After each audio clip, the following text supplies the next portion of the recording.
right, we are live.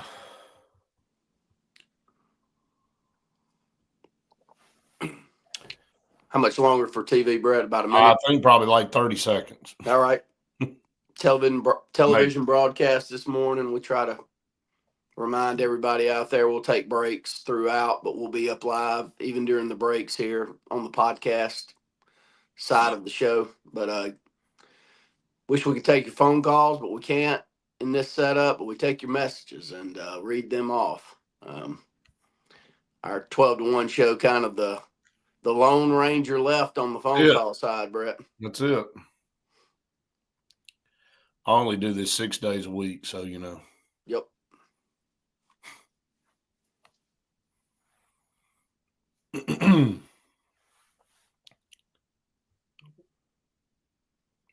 All right. Good morning, everybody. Welcome into the Sports Blitz Saturday Sports Countdown presented by JR Sports Bar and Grill and Sunshine Heating and Air. We are glad that you have joined us this morning. We'll be with you for a couple hours here on this Saturday with a ton to talk about here. High school and college. High school football wound down this past week at the Super 7. You got the All-Star games going on. You had the North-South game yesterday. We'll have the Alabama-Mississippi game coming up today at 2 o'clock with Coach Kirk Johnson from Benjamin Russell, the head coach of that squad, and a very talented team, but a very talented North-South team, or two very talented North-South teams. I'll just say that because that's an in-state game. The Alabama-Mississippi game obviously is not. And I like the format now with North-South being able to allow more seniors to play because there were some really, really, really good players in that game yesterday.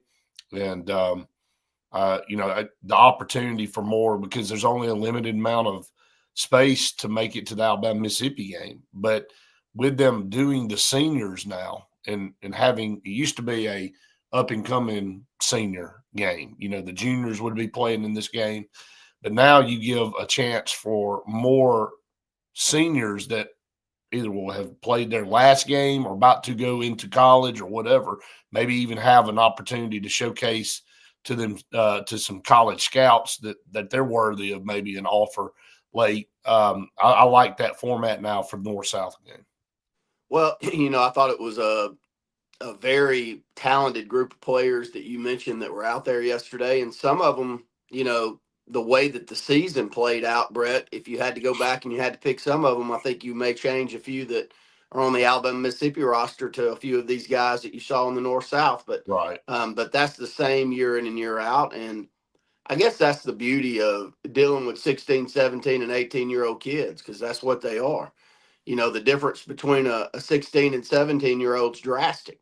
Right. Those of us, including the two of us here that have coached a lot of ball, I'm going over to Montgomery to coach a basketball team today. It's a sixth grade group, and the difference between a sixth grade group and a seventh grade group is they're not the same human. And seventh and eighth is the same. Now, some are, but a lot are still needing that growth spurt, Brett. So right. I think that's what you said there that makes the biggest point that I think needs to be made there is you just got to keep hanging in there with it. And you don't know when you're going to turn the eye of the right person, and it's going to be the right time, and the need for one of these programs that is on your wish list pops up. And we've seen it over the years. I think I remember Wallace Gilberry. Do you remember that name, Brett? Oh, Wallace, absolutely. He ended up playing at Alabama. Yeah, he ended up playing in the pros. He's a great player. I think I remember maybe even in the North-South game, him picking up a very late offer from Alabama. Maybe so. And it wasn't that he wasn't on the radar. He just wasn't on the radar to the level that a lot of these others are. So the more times that you can be in front of people with great talent around you, the better.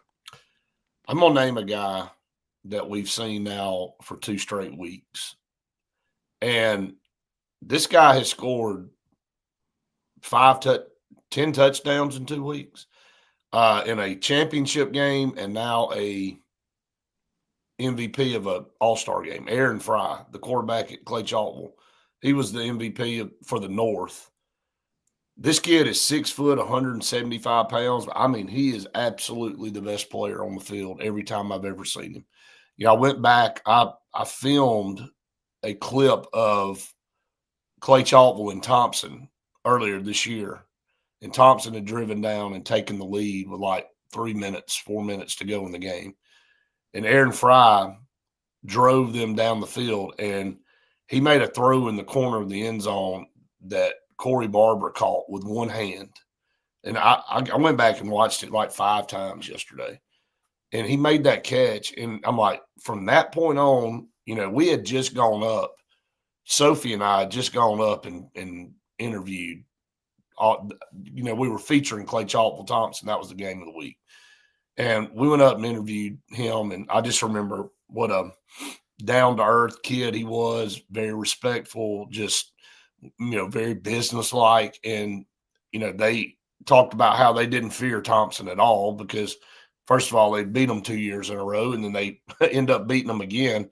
So this guy's got ice in his veins, but he's 6 foot, 170 pounds. He's going to Alabama State to play college football. He never received a major offer because I went back and I looked. I think he got offers from Kennesaw State, Georgia State, Jackson State, teams like that, there's no slight on that. But and I'm gonna tell you, man, this is a kid that could play, man, at any level. I know he's a little smaller, but man, it's you could probably transform him into a slot receiver or something. Like this guy's a gamer, man. He just has a nose for the end zone. He's one of the best players I think I've ever watched, and it kind of snuck up on me. And you know the 4 and 5 star guys, and you kind of watch those. But this guy's not even ranked on 24/7. He doesn't even have a ranking, and he led the best team, in my opinion, in the state this year to a state championship game, dominated that game, and then just dominated an all-star game by himself. I mean, he's phenomenal. Well, he's the player I had in mind when I said you might want to go back and look later in the year and decide if you've got the right player in the game. And he had 185 yards rushing in the championship game. He's faster than everybody on the field. So dynamic. He threw for 160 yards, and Brett just mentioned he had 5 touchdowns. I mean, he's special. But you know what this tells me? Alabama State had one of their best football seasons in forever this year. Right. That for them to have him committed, just first off, they just had a great year. They won double-digit wins. They beat their rival like they stole something. And then they got him committed. Right. Somebody knows what they're doing at Alabama State. I'll throw that out there. Right. If all of those things are coming together at one time, it's because you're picking the right people and you've got the right coach and the right leadership in charge. But here's another angle for this, Brett. It's the beauty. We don't like it from time to time, but it's also the beauty of the transfer portal and NIL. You go to Alabama State, you throw for 3,400 yards and you rush for 1,100, some crazy number like that. A talent like him, just sit back and watch. He can do numbers like that. I'm not saying that you leave there, but I'm saying you're going to have options. And that's what Patrick just said. He won't be at ASU long. Well, and that's what these talented kids have the chance for now is you can get that big payday at the end by going somewhere like this and being successful. And then if you're Alabama State, I mean, of course you wouldn't want to lose a talent. He hadn't done anything there yet, but we're just speculating. But if you're running the program the right way, there's more opportunities on kids like this than there once were. And the reason is people are not signing high school kids right out of high school like they once did. You're not going to see those 32 player classes, those 27 player classes. Those aren't going to exist that much with opportunity to go in the transfer portal. Yeah, I look down and you see some of these schools, but like you said, I was in a conversation with somebody the other day, and they were advising this kid to take the offer where he had and said, look, just go do what you got to do, and you'll have opportunities down the line. It's because would you rather – here's another thing to contemplate. Would you rather go play at a smaller school and go showcase what you can do? Or would you rather go and sit on the bench for a couple of years somewhere and try to work your way up? I mean, there's different paths for different people. And like Patrick said, how's Deshaun Spencer a 3-star? It's baffling because it's more about size. I figured out with I these agree. guys, it's more about, is he 6'2", 190 pounds, or is he 5'11", 6 foot, 170 pounds? It doesn't matter how fast you can run because Deshaun Spencer can run as good as anybody. But I have figured out through the years with these star rankings, it has a lot to do with the intangibles. It has a lot to do with, okay, how physically big are you, and how would you translate to the next level mentally for these college coaches and scouts and all that stuff. That to me is the biggest difference. I 1,000% agree with you. And my guess is it's warranted. That Yeah. there's certain players that fit the high school game much better than they're going to fit the college, and I then mean, I much think better. Brian Williams may be a good example of that, It's a Randy. great I'm example. not throwing him under the. He's a tremendous player, but man, and he may come back next year and have a tremendous year. But it was clear this year that he went missing for multiple games for whatever reason. We all know how talented he was, but I mean, he is small and he does get slung around like a rag doll. I mean, when you get your hands on him finally, he gets manhandled a little bit. And Deshaun Yeah. Spencer's the imps of him. Oh, he looks just like him, plays like him, gets the ball in different locations like he did in high school. Jeff Kelly's masterful at getting the ball in his playmakers' hands. But back to that other comment, I mean, Brett, when that size rears its ugly head, sometimes you and I get asked all the time, who's the best player I've watched, or who's the best player you've had a chance to broadcast, and I have to start my answer all the time with, are you asking me who I think the best high school player is, or Right. are you asking me the best high school player that went to college and then went to the pros is? Because that's a different animal. Because I've seen offensive linemen and defensive tackles that have zero chance to go on to the college game because they don't have the right size, but they're way better than the ones that Right. I've seen go on. And, Patrick was a part of a group like that. I mean, I don't know how many of them were 6'4", 260 enough to be able to go anywhere, but we've seen in our little small town a whole bunch of 6 foot 220 guys Right. be great defensive linemen. And the Clay Chalkville game the other night, Brett, here's a good segue with that. When you and I saw them come out, yes, they were built, but there was not any 6'4", 335 plugs on that defensive line. They were more 6'2", 225, 6'2", 235. The linebackers looked the same as the defensive linemen. It was hard to decipher between the 5 or 6 that were up there in the box, Brett. And they were the best unit we've ever seen there. I mean, and the stats show that. They had 8 sacks there, and they had 8 sacks against Jameson Roberts in a football game. Yep. I mean, and it's worthy of saying who the quarterback was when you break a state record like that. I mean, it was Jameson Roberts, a superstar athlete. So, yeah, I mean, I think the analytics don't lie a lot of times. None of us like them because there's always an outlier. There's always that player you can point to and say, well, he's small and he was a 2-star. And why? Well, more times than not, that doesn't work out.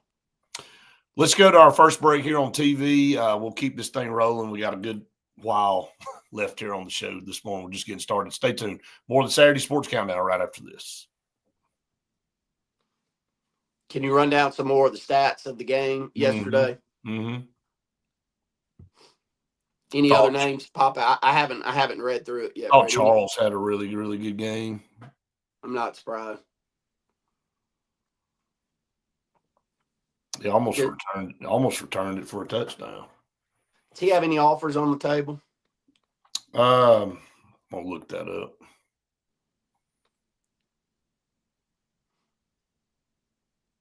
Yeah, let me know any other names that you recognize from y'all's jaunts around the state. Yep.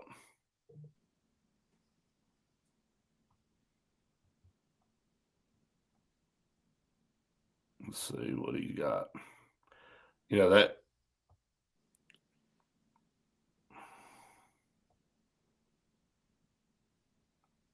I don't think so, man. Yeah. I don't see it. Anything. He's going to end up at Alabama State or somewhere like that, and he's going to be a really He can good play, player. man. I can just tell you that. He can absolutely play. And he's not too undersized. He's not. I mean, he is. So, He's 6 foot. Right. If he's not 6 foot, he's right there at it. And he's 210. right. I mean, he's not 5'11", 185. He's not. No. Ronald said the Vanderbilt quarterback, obviously Pavia, proven that size doesn't matter. Yeah. I mean, there's some guys always just have an it factor, though. They do. Yeah. Maybe 1 out of 30, his size can translate to that level, but I don't know. I'm just making up some number, but most of the time, if you're recruiting a quarterback, that and you're lining those guys up, you don't know which one's going to work out sometimes, but you're not probably picking him on the playground, I guess is my point. You're probably picking the guy that's 6'3" or 4, and you go off size because it's obvious off an eye test, but that doesn't always necessarily mean that you it doesn't. And there's going to be a good player. So it's like deciding who is going to be best in any industry that you go into. You can stereotype all up and down, but at the end of the day, everybody's got an opportunity to prove themselves. And that's right. If they're the better person, you can't just say these attributes are the ones that I'm looking for. It doesn't always look. Brett and I mean, me, because I've had to hire a lot more people than you have over the years, but I've hired some people from interviews that I thought were going to be just grand slams. I mean, and we're one of many. I mean, gosh, these football coaches live and die by this. I mean, oh yeah, they're performance based 100%. They are. I always use, when we talk about size and we're talking high school sports, I always use this example. So, 10 seconds, real quick. Okay, I'll say it when we come on there. Yep.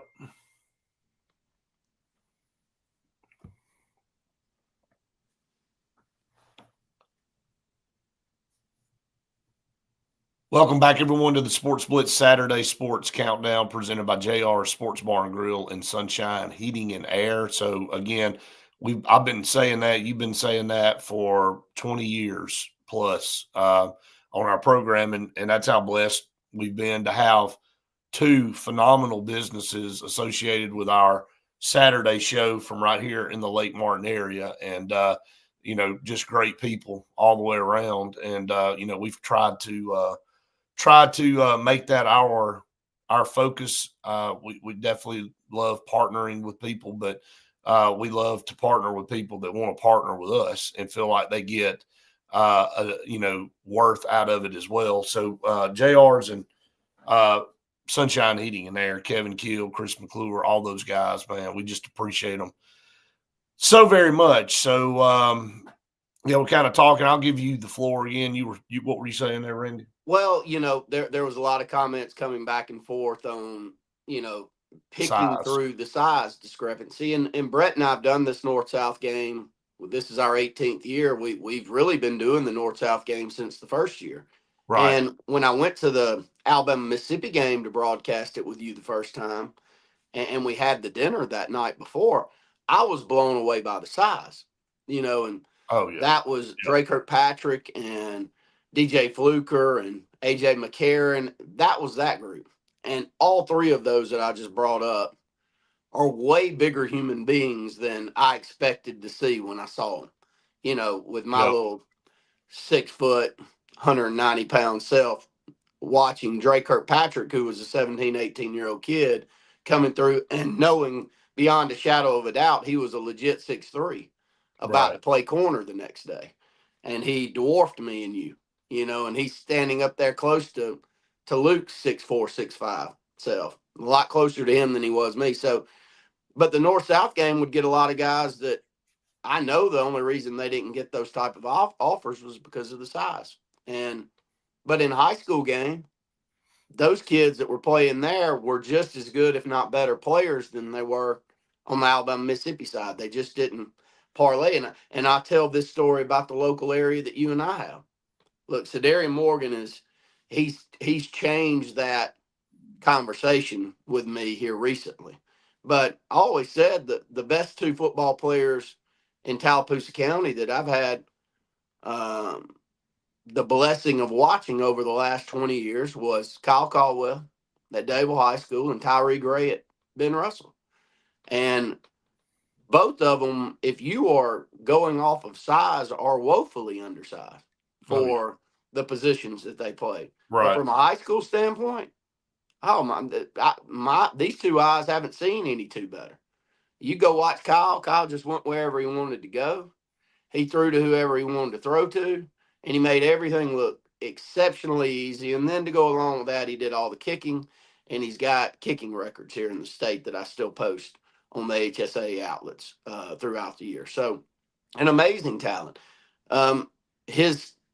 Jason always says, man, I feel for Kyle. Kyle had 30 more pounds and he was 4 more inches. Every college in the country would have offered him. And he is exactly right. And Tyree was the same way. Tyrese was 5'11", 165, 170 pounds. Went to Murray State, which is nothing wrong with that. Nothing wrong at all with that. But the only reason that you don't get the massive offers because you're probably missing 2 or 3 inches and 20 or 30 pounds. It is what it is. It doesn't mean that you're not a better high school player. I'm going to keep stressing that. Just because you're the biggest recruit doesn't make you the best player it does not. The lines of scrimmage is even more obvious than that, Brett. I mean, there's some plugs here in this state that are unbelievable high school players that just don't have anywhere near the right size to go and play at the next level on lines of scrimmage. I mean, you can't miss. You can't go pick a 6'2", 250-pound guy to play offensive line at Auburn or Alabama. It doesn't. It doesn't. You can't turn that human into what it needs to be. Well, there's certain positions, absolutely. You know, you can take a guy that's a Diego Pavia and do something at a quarterback position if you got all the other great pieces around him, and there's some other things. And of course, he makes other people better. But you get undersized offensive lineman, you're gonna get killed. At the highest level. I mean, just the bottom line. I mean, any level almost. Yeah, you're true. No question about it. So, all right, we are up against another break here on the show for TV. Again, we appreciate all of you that tune in to the show here on Saturday. We will be back with more right after this.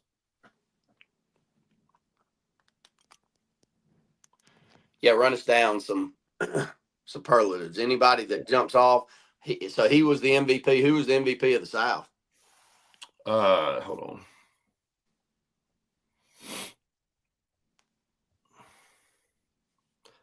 Shondell Harris of Mary Montgomery. Yeah. He's been posted a lot. Yep.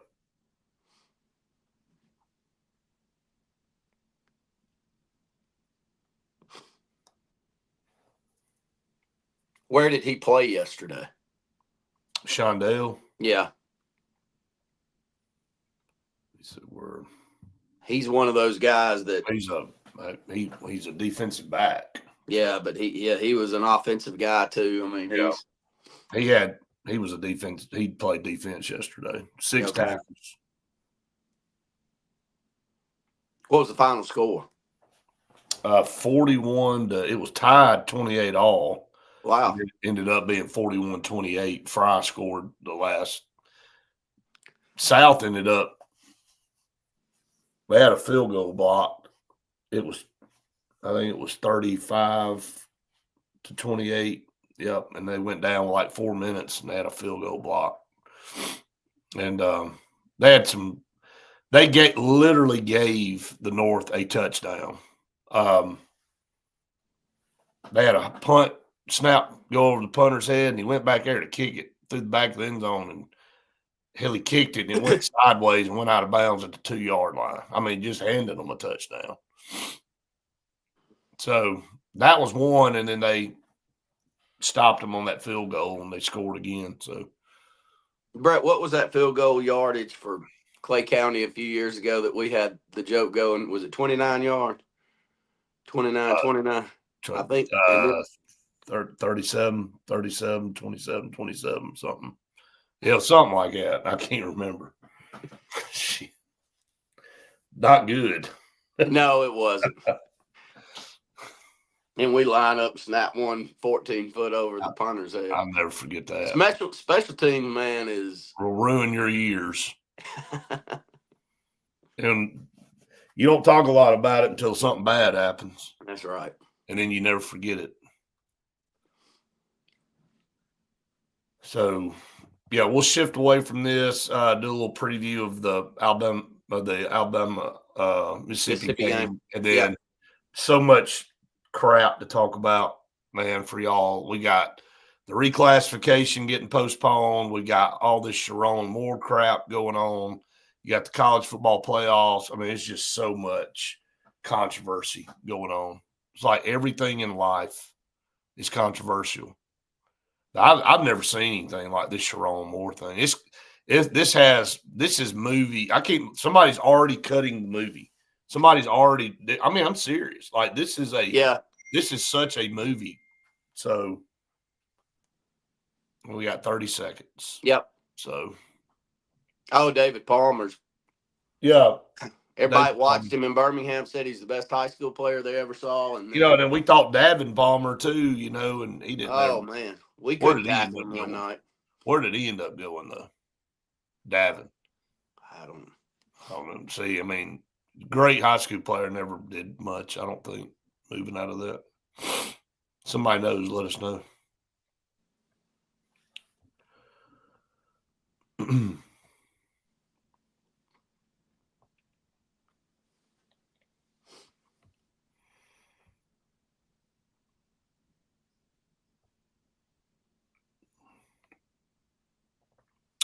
All right, welcome back, everyone, to the Sports Blitz Saturday Sports Countdown presented by JR Sports Bar and Grill and Sunshine Heating and Air. Halfway through our first hour here on the program, and glad that you joined us out there wherever it is that you're joining us and watching us. Just kind of wrapping up what we were talking about here, the Alabama-Mississippi game on tap today, the North-South game.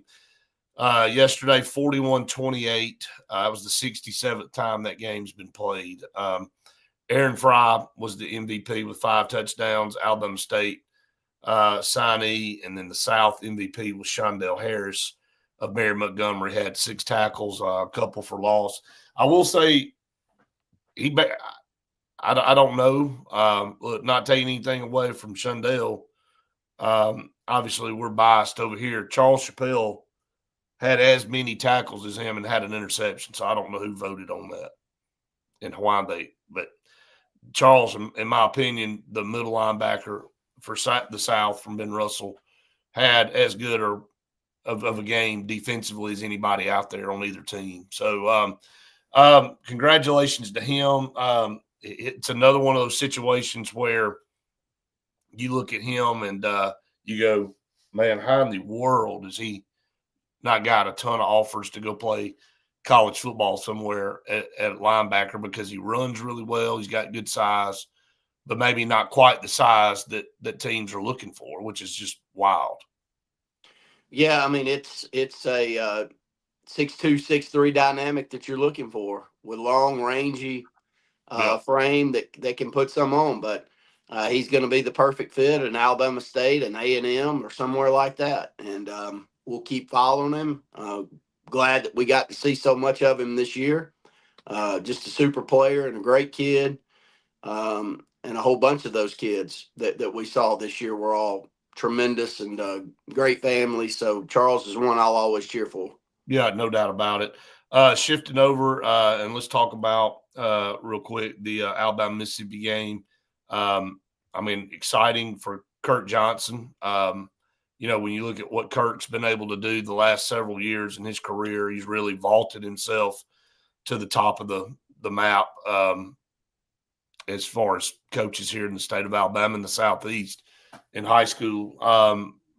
2 state championships in a row, a semifinal appearance in 6A. He's moved up every class and done this, a 4A, a 5A championship, and then first year in 6A, which is, to me, the hardest division to play in, top to bottom, every year.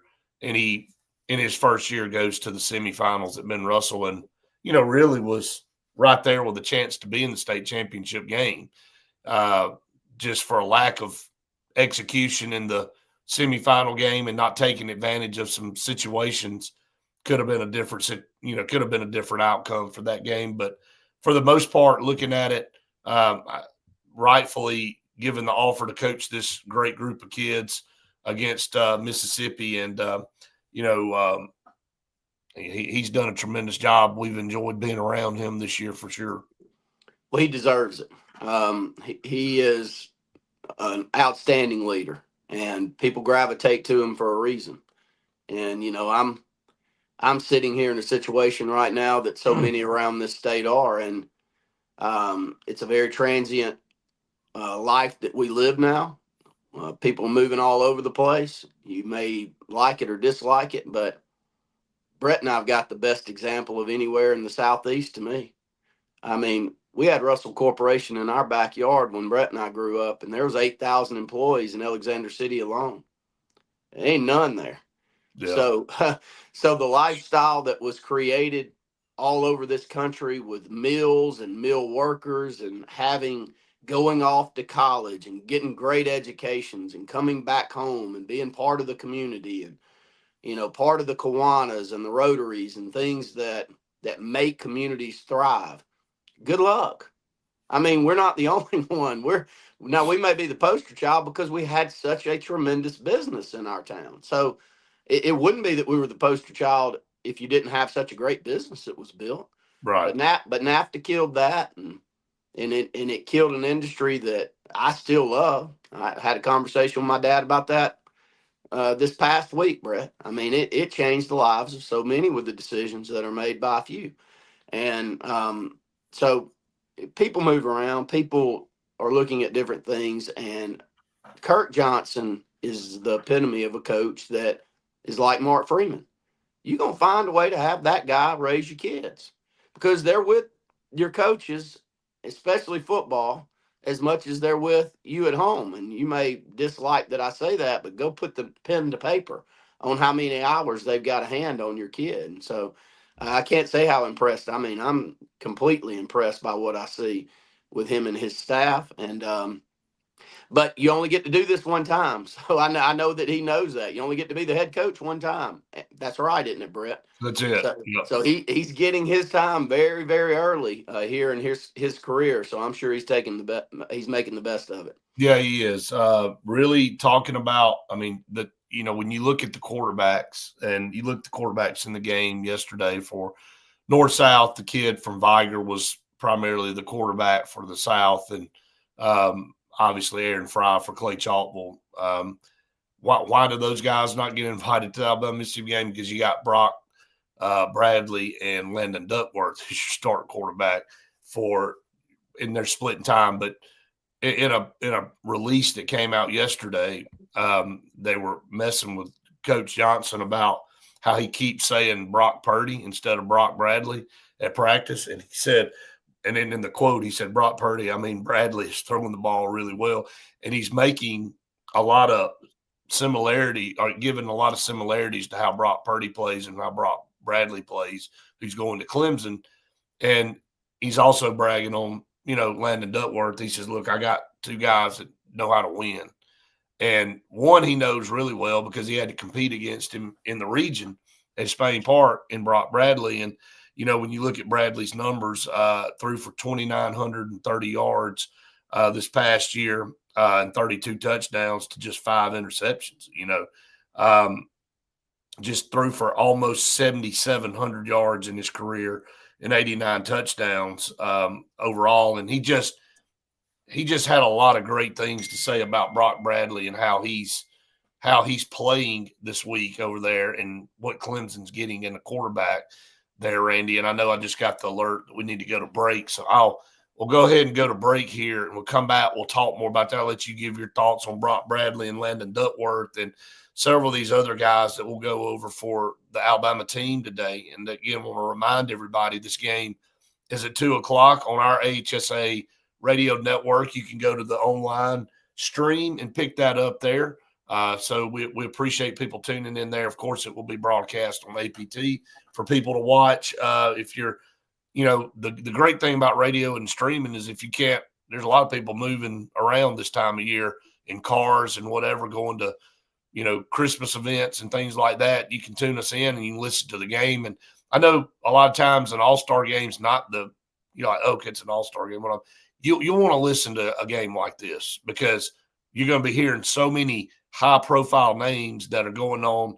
Every one of these guys pretty much have a major scholarship and are going to a Power 4 school. So you'll want to listen if you get a chance to do that. But let's go ahead and take a break. We come back. We'll talk more about this right after this.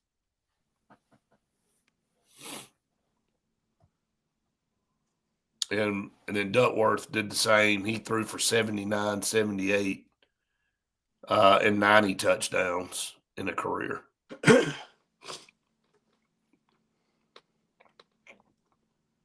And the only reason those numbers aren't bigger, way better, is because he's got the best running back in the country back there to hand it to. And right. When you get in the game and you're going, all right, am I going to take a risk here, or am I going to turn around and hand it to this freak show behind me? Right. And you saw the decisions that were made by Jackson to close the season out. They messed his name up in this press release more. I'm sorry.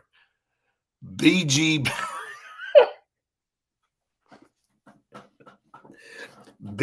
Bedford. Not only did you get the first name wrong, you got the second one too. You just ruined the whole thing. I'm about to text Kirk and say, I don't know who the heck BG Bedford is, but I'm sure he's pretty good if y'all picked him up.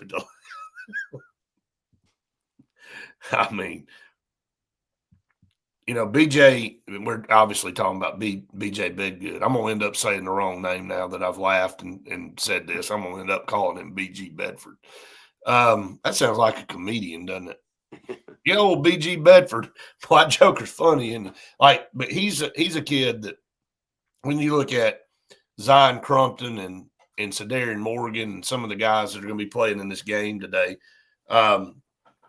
BJ is one that doesn't get the praise. He makes it into the game, obviously, but he doesn't quite get maybe the notoriety that obviously Sadarian, being maybe the best receiver in the country, gets. But he is equally, man, is explosive and can make plays. And Old Dominion's getting a really good player there. And BJ, not to say he won't spend his whole career at Old Dominion, he may, but I think he'll go up there and shine, and you'll be talking about BG Bedford or BJ Bedgood, one of the two, getting in the portal next year to have a chance to go on to another. There is that opportunity out there. Well, he was our AHSA Lake Martin Area Athlete of the Week. Prime Fitness there in Elliott City has been our longtime sponsor. Satterfield Outdoor Living, also sponsor of that. And note there, just got artwork over yesterday, and so that billboard is up and running. So in the Auburn market on our digital billboard there, we've got the Lee County Athlete of the Week that's brought to you by Scout Program Management and Lee Apparel. Yeah, you got 10 seconds, by the way. Every week we post those. So BJ's the first one that we'll post, so it's on our digital board now. You sure you put BJ on there, not BG? Nah, I don't have Bedford. Yeah. Well, you never know what you're going to get in some of these releases. BG Bedford may be making some plays today. You don't know. Yeah, here we go. All right, welcome back, everyone, to the Sports Blitz Saturday Sports Countdown presented by JR's Sports Bar and Grill. Glad everybody's joined us here this morning. Glad to have Luke jumping in with us now and being a part of this. Just talked about the North-South game. Thought it was a great game yesterday.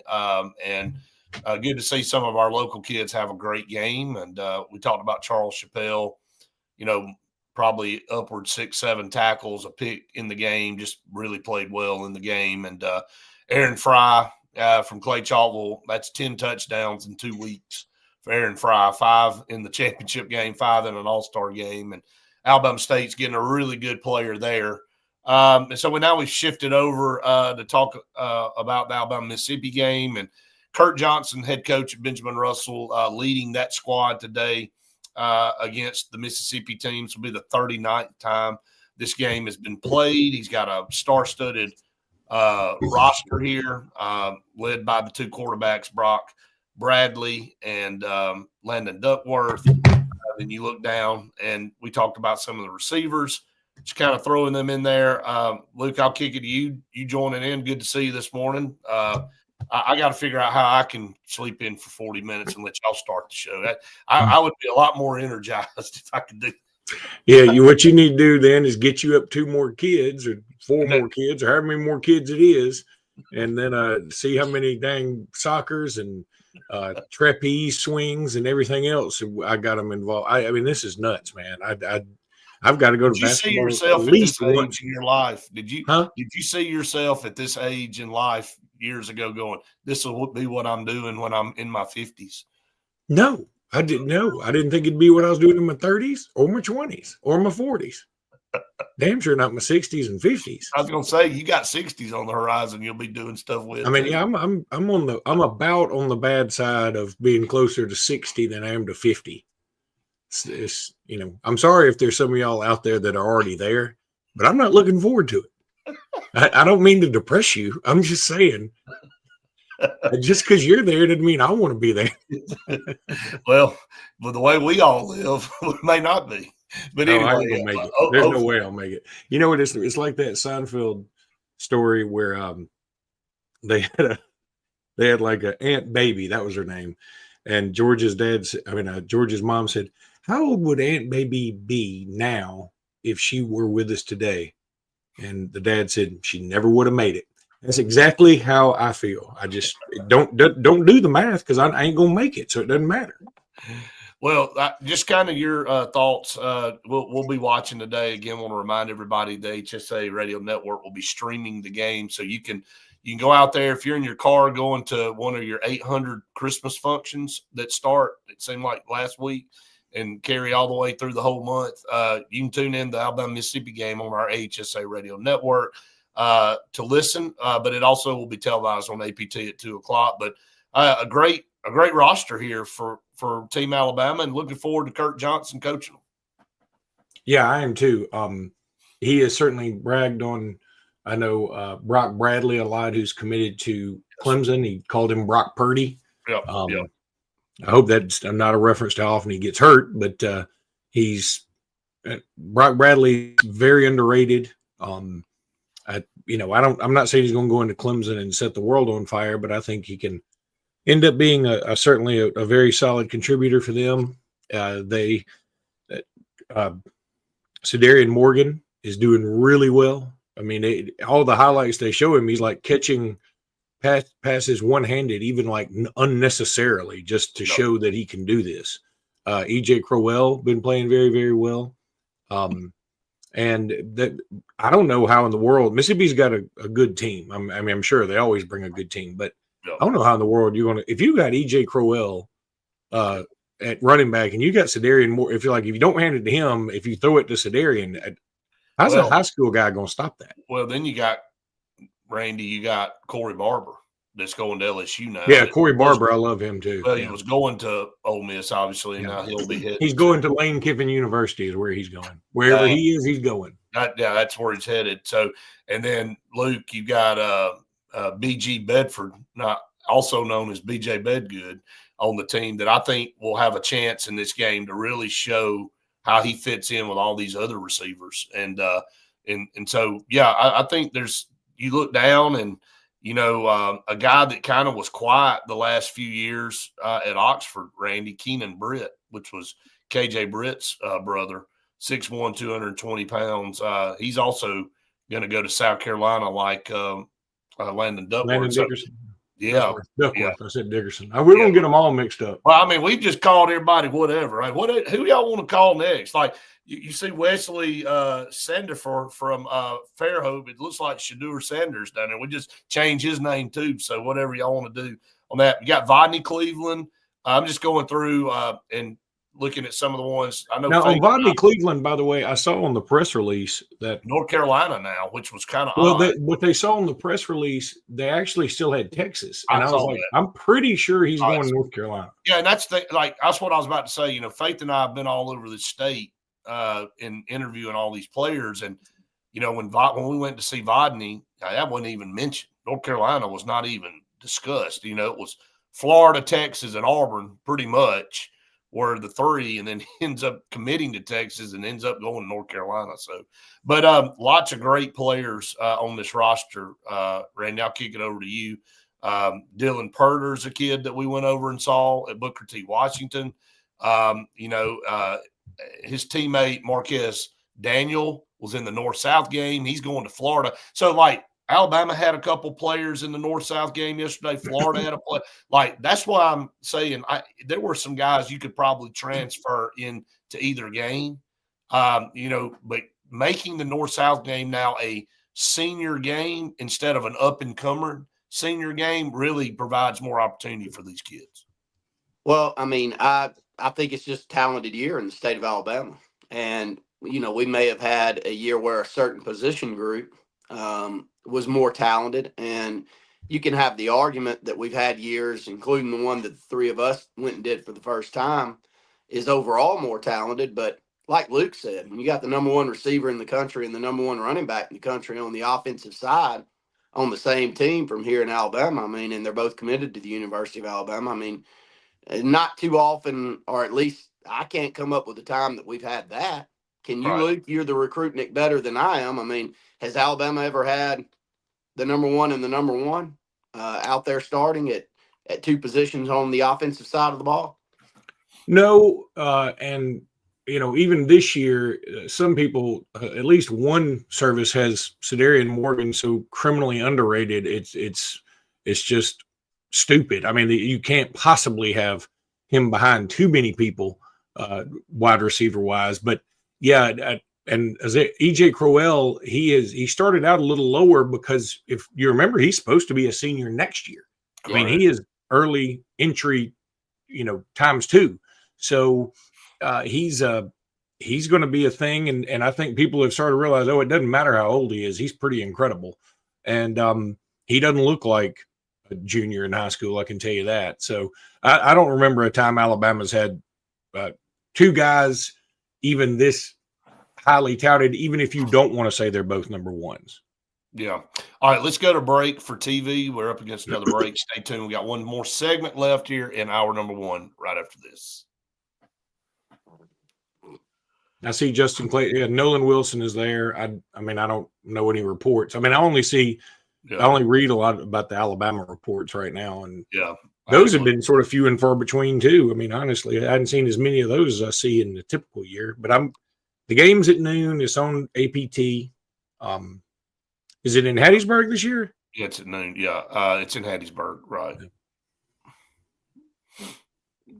Yeah. So me and you've been over there doing that one before, Luke. Oh yeah. Hiked up that mountain. I mean, I'm like, hey, where's the elevator to tote all this equipment up? They're like, well, oh yeah. I went. Yeah, I remember that. I went. Then after all that was over, I also remember I went down there and did it one time with somebody else from Mobile. I can't remember who. And I checked out the hotel, got halfway back from Hattiesburg, and I realized I left my dang computer at the hotel. I had to turn around, go back to Hattiesburg, and then come back. That's the worst part of a trip, is like when you forget something, then it's terrible. The worst part of the trip is backtracking over your own stuff and going, you know what, you start a lot further up the road than this. You start going, you're at a certain point in the trip, you go, I could have just left all that stuff down need there. That. Yeah. I really need that. Can somebody just take that? I really need my heart medication. I don't think I do. I think I'd just be better off with that. I'm having heart problems because I'm mad that I got to turn around and go back and get the dang crap. So yeah, it's been wild over the years for sure. Tank If Jones. we're going to move it around like that, why don't we move it to back to Birmingham, Crampton Bowl? Are we I'll going move it to the Charles E. Bailey Sportplex. Hey, I'll clear out. I'll blow the leaves off my driving pad. They can have it right there to make it real easy. Hey, the stadium's big enough. Sportplex is big enough to hold the All-Star game. Why not have it in Allen Cities? Make a push, man. I mean, listen, I don't need any more people on the Elkahatchee Road right now. Thank you very much. It's going to get I better. need that place is jammed up. If they ever will open 63 back up, it'll get a lot better. But you're right. Like, that thing's got more traffic than Atlanta's interstate. I mean, if they would just open up, I mean, I'll tell them, look, I don't even mind getting mud on my tires or anything. Y'all just open 63 back up for us, and just y'all can work on that stuff at night or something. 30 seconds. Justin's already prodding you, Luke, this morning. You know, I did. Last night I saw that and I go, man. When I saw that, I'm sorry, I started laughing. I said, you know, and so I went and looked it up and I said, oh, the attendance for Auburn Houston at 2:00 on a Sunday was only 15,000 and it seats 17,500. You didn't hear Justin say nothing about that. So can't say nothing. And now they put us at 8:30 I'm like, y'all know this isn't in Arizona, right? I mean, we don't have to be on their time zone. We're on our time zone. You know how many times this week I've been asleep before 8:30? All of them. All the above. All right, welcome back, everyone, to the Sports Put Saturday Sports Countdown presented by JR Sports Bar and Grill. I'm just going to have to say this because we've been doing it long enough, and I don't really give a damn. It is like somebody takes pliers to my toenails when my alarm goes off at 6:15 on Saturday mornings. Like, I love all y'all, and I do. And I do shows literally 7 days a week now, and podcast and shows and travel and just all over the place. Like, I ain't asking for a lot. But, like, that alarm going on, like, used to be, it's like, okay, I got to get up, and we got to do that. But God almighty, man, toenails pulled out with pliers. Like, hey, which one do you – kind of like you deciding if you want to turn around at some point when you left something behind at a hotel. You're already about 2 hours up the road, and you're like, oh, my God, I left my computer like you did. You're like, I really need that. Well, I did have the thought. I was like, leaving my computer, I don't really have it guarded. I guess somebody could steal my identity. Then I was like, I feel bad for that son of a bitch. He's going to have 2 mortgages. He's going to have 4 kids to take care of. This is a pretty good deal. I get to go disappear into the ether. This is exactly what I want. Hey, maybe a new business where you're advertising for somebody to steal your identity. Like, please, yeah, can somebody come get me? Y'all got Life Lock. I want Life Open.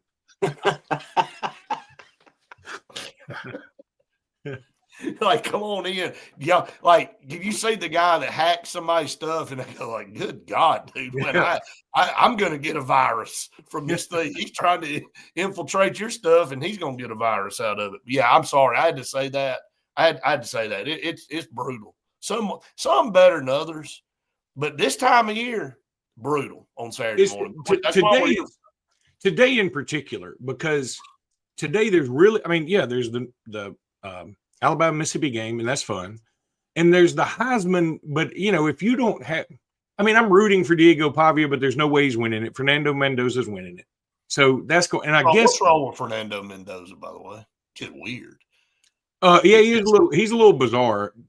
And I guess he should, it's the best player on the best team a lot of times, or awkward dude. But and I hate doing it this way because it's not a universal rule. But if you put Fernando Mendoza on Vanderbilt and Diego Pavia on Indiana, I think Diego Pavia probably still has Indiana number 1, and I bet you Diego Pavia doesn't have to screw around with Penn State the way he did. And I don't think Fernando Mendoza has Vanderbilt where they are. Now, again, that's not a hard and fast rule because it doesn't work for everything. But in this particular case, I think it does. But that being said, again, you got the Heisman, you got the Army-Navy game, and like today's the first day in a while we hadn't had, and this is no shot at Army-Navy, but we hadn't had like a real like football weekend to look forward. Right. You know, like usually on Saturdays in the fall or from August to 1st December, every Saturday you wake up, even if you're tired, even if you've gone out, even if your kids got 3 basketball games, whatever, you wake up and you go, yeah, today's going to be pretty fun. And like today is just, it's, Well, it's we're not not gonna lacking be like that great. maybe the on the field stuff, but we're not lacking for stuff to talk about. I was telling Randy that. I mean, as we get ready to go into hour number 2, this Sharon Moore stuff is most bizarre stuff. We got college football playoff we can talk about. Just a lot of content that we want to get to this morning. But you're right, like that's not even what I was talking about. I'm just talking about just Warren slap out trying to get up out of bed. So Hey, Brett, do pull up the Heisman Trophy odds, okay, just yep. to see what the betting odds on each one of them are. I mean, I bet they're off the I board. agree with Luke, but Yeah, I think it's a no-brainer, Fernando Mendoza. it's still one of those years that I think Pavia's got a lot of the sentiment in the South. Now, does that carry at all? We'll see. But there are a lot of people that feel like the three of us about him. Here's the other thing. It's like it's like trying to convince Big Ten people, or I saw somebody had a post the other day because I was looking at Alabama's 2026 schedule. I was like, good Lord. And somebody said, well, you got a 2-6 ACC and a 1-7 SEC and a 1-7. I said, yeah, but what you don't understand, people who say that are just looking at the records. What you don't understand, when Auburn and Alabama play, it's different. I'm sorry. It doesn't matter the records. I've seen Alabama in 2004 had a lead on the 2004 Auburn team, who a lot of people think is the best Auburn team ever. That Alabama team was playing wishbone because they had nobody. Spencer Pennington at quarterback. They had Spencer Pennington. They were playing wishbone. They had a walk-on running back. They had nothing, and they had the lead because that game's different. And I'm sorry that you don't understand that. And when you look at, say, LSU and go, they're 8-4 or whatever, they have more talent than whoever you pull for, right? They've got more talent. They've got more people that are going to be in the NFL. And don't tell me that doesn't matter, because that tells me the kind of player you're going up against. So, again, it just gets on my nerves when people say, well, he didn't even lead Vandy to the playoffs. Do you know how many times Vandy's won 10 games in my lifetime? I'm almost positive the answer is 0, except for this year. Yeah. That matters. Well, the odds are now minus 1,200 for Fernando Mendoza, and then it's plus 700 for Diego Pavia, plus 15,000 for Love, and plus 50,000 for Julian Say. Like, this is maybe one of the weakest years. I mean, there are years where all 4 finalists, you're like, man, they all any other year they'd win. Yep. They deserve well, everybody deserves one. And then, then you got some years where you go, well, I guess we got to give it to one of them. And then again, I'm not trying to diminish what Fernando Mendoza's done and what Diego Pavia's done and that, but it's just not, like you said, just not one of those star-studded years. But I think it's a foregone conclusion. I don't think there's a lot of drama to this thing. Indiana's 13-0, and Fernando Mendoza has had a lot to do with that. And that, like you said, Luke, whether it was last second or not, he comes back and beats Penn State, and it's kind of that moment everybody remembers. And so, and then they finally get over the Ohio State hump in the Big Ten championship game. So that's a star in his crown there. So I think I think everybody just tuning in to know what's going to happen, that they're going to hand the trophy to him. Well, let me segue here and get into something that we can carry over into the second hour. But we're talking about the quarterbacks for Indiana and Vanderbilt as Heisman finalists. Yes, I know. Are we in a new era? I mean, has the transfer portal and the NIL created something that none of us saw? Because we've talked about this. I mean, the question was, were the rich just going to get richer? I remember Luke and I doing a show together, and we were going back and forth on that. And I think both of us were in agreement that, yes, the rich are going to keep getting richer, and it may just be an odd year that you've got Indiana and Vandy in the situation they are, but it is wild to think that a team like Indiana, that I would consider outside of maybe a year or two here and there, one of the worst programs in that area, in that region of the country. And then Vandy has been our worst program in football in our region of the country in the SEC, and it's not the case right now, Luke. No, and I do find this to be more of an anomaly. I still think rich get richer. I mean, look at who's winning the national championships since all this. And but if you look at Fernando Mendoza, he came from Cal. I mean, they took a flyer on him, and I'd be willing to bet that if before the season you said they could, if you're Indiana, Kirk Cignetti, you can have Jackson Arnold or Fernando Mendoza, he'd probably take Jackson Arnold because Jackson Arnold was more ballyhooed. It just hadn't materialized. And then Diego Pavia came from New Mexico, and he just followed his coaching staff. So I think this was, and he's also 27 years old. I mean, however old he is, and that counts for something. And while I'm sitting here praising Vanderbilt for going 10-2, and they deserve all the love, at the same time, the two best teams they played, they lost to. They lost to Alabama, and they lost to Texas. Now, Texas had a huge lead and sort of gave it back. Alabama ended up beating them, I think, the worst, probably gave them their worst beating of the year. And they both of them were on the road, but they didn't really play a lot of other great teams outside of that. And then Indiana, they missed Ohio State in the regular season. I know they got them in the championship game, and they did beat an Oregon team on the road. But I mean, I'm not even sure how good do we know Oregon's any good? I don't know if we know that yet. So I'm not trying to take anything away from these guys. I'm just saying I don't think Diego Pavia's and Fernando Mendoza's inclusion in the Heisman race is indicative that, hey, this, the little guys are always going to step up because I think in the end, the rich are going to get richer. And I think you're going to see them get even richer here very quickly when, I know the SEC has already said, okay, well, you can now have up to 105 scholarships. Now you can give all of them some amount of NIL. You can give 2 of them NIL and nobody else. You can do it. You don't even have to use 105 scholarships. But my understanding is like the days of walk-ons and things like that it's all scholarships now. And you can spread it out spread the money out however you feel froggiest. And again, it's very difficult to all keep up with. But until, I don't see Georgia and Notre Dame and Ohio State and Alabama and Texas and Oklahoma involved in all this stuff, I'm going to say, yeah, I mean, the rich are still getting pretty rich. I mean, that's what I don't think Indiana's win the national championship, bottom line. Let's go to break. We're at the top of the hour. Hour number 2 coming up here on the Saturday Sports Countdown. You talk about, the Heisman. I'm sure we could look at others, but the gold standard for Heisman's year voting was always 1988 for me. And I just looked it back up because I remembered like Deion Sanders was in it. I remember Tony Mandrich was in it. I remember Derek Thomas was in it. A guy named Anthony Thompson from Indiana, who, if y'all don't remember, that guy was a monster in college. Deion Sanders, I think I said him. Steve Walsh. All right, so the 88 voting, Barry Sanders won it, and that's, again, pretty much a no-brainer. But he beat Rodney Peete, who, I mean, if you followed college football in the 80s, you knew who Rodney Peete was. You probably still know who he is now. He beat Troy Aikman. He beat Steve Walsh. Major Harris, who led West Virginia to a national championship game. Tony Mandrich, who was the number 2 pick in the NFL draft and one of the most dominant offensive linemen we've probably ever seen in college. Tim Rosenbach at Washington State, who was fantastic at Washington State. He was sort of slinging it all over the field before it was cool. Deion Sanders was 8. Anthony Thompson was 9. Derek Thomas was 10. I mean, that's a wild top 10 right there. Is that Derek Thomas' senior year? That was Derek Thomas's senior year. How many sacks did he have that year? Well, that's another reason this thing was sort of stupid. He had 27 sacks that year. He ended up with 54 sacks in his career.